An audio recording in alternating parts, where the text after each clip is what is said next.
Hey, I'm Jeff. And I'm Phil, and we're the Cocktail Dudes. Today we're going to make our homemade gin and tonic. Fantastic. It is. It's using our tonic syrup. Yep. And it's easy to make. We got a video on that. It's a lot of fun. You can even make a little extra, give it away as housewarming gifts. Yeah, we're just a very generous sort, aren't we? We are. We are.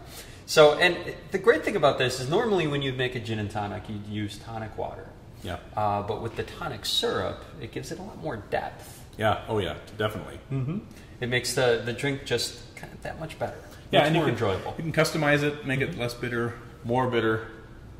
The recipe we have here, we think is just perfect. Right. It really lets you appreciate the bitterness of the drink because the quinine is the bitter component, right? Mm-hmm. And as with a lot of cocktails, classic cocktails, they stem from the Brits, right? Right. Yeah. The Brits and taking over the world with all their troops. When they had to take their quinine tincture, they would mix it with alcohol. Mm-hmm. Same with their preserved lime juice, so they wouldn't get scurvy. Right. Right.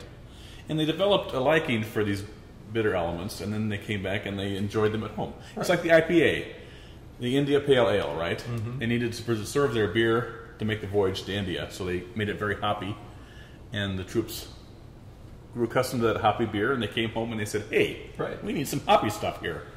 And so that's why you see IPAs all over the globe now. Yeah. It's just like the Gimlet.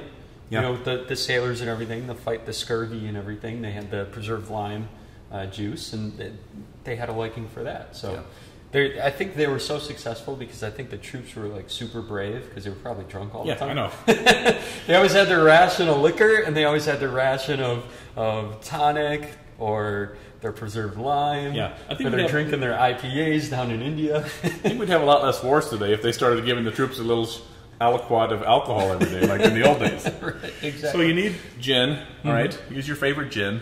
If you prefer vodka, you can use an equal amount of vodka. Right. The tonic syrup. And if you don't want to make your own, there are store-bought varieties that you can enjoy. And then club soda. It's simple. Yeah. Now, all of our stuff is chilled. All right? So already cold. We pour it right into the serving glass. Yep. Our gin is from the freezer, the tonic syrup and the club soda from the refrigerator. Right. Makes it even easier, yeah.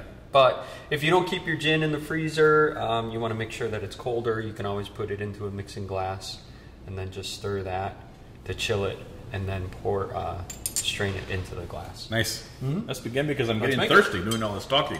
We're going to take 2 ounces of gin.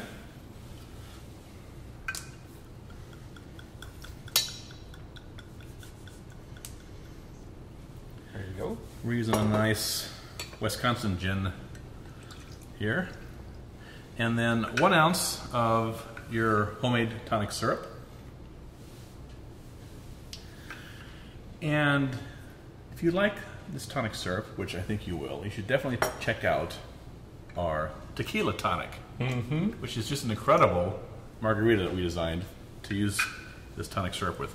And then 3 ounces of chilled club soda.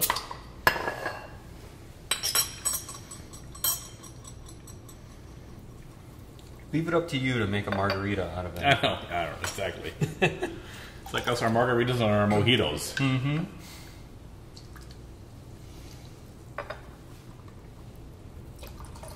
There you go. Nice. So we're going to throw 3 or 4 ice cubes in there, and this sort of mixes itself. If it doesn't, you can just swirl it a little bit once the ice is in there. That's right. And then we'll just do a little lime wedge that we will squeeze and then drop right in there. And there you have your delicious, wonderful, homemade gin and tonic. Enjoy.